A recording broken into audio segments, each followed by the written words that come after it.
Ang pagtangkang pagsagip ng isang magsasaka sa kanyang nakuryenteng kalabaw ay nauwi sa kanyang pagkamatay. Ito ang nangyari sa isang residente ng Sitio Laray, Barangay Burok, Ormoc City matapos silang makuryente sa ilog sa Purok 6, Barangay Bantigue. Batay sa investigasyon, itinali ng 67 anyos na biktima ang kanyang kalabaw sa naturang ilog. Napansin ng biktima na napulupot ang tali ng kalabaw sa submersible water pump na ikinabit ng barangay. Dahil dito nagkaroon ng loose connection na naging sanhi ng pagkakakuryente ng kalabaw.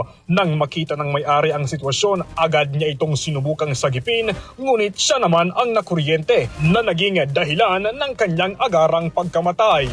Samantala, ni-request ang SOCO sa lugar upang magsagawa ng investigasyon, ngunit tumanggi ang anak ng biktima. Kasama mo sa RMN Tacloban, Radyoman Chester Sanita, Tatak RMN.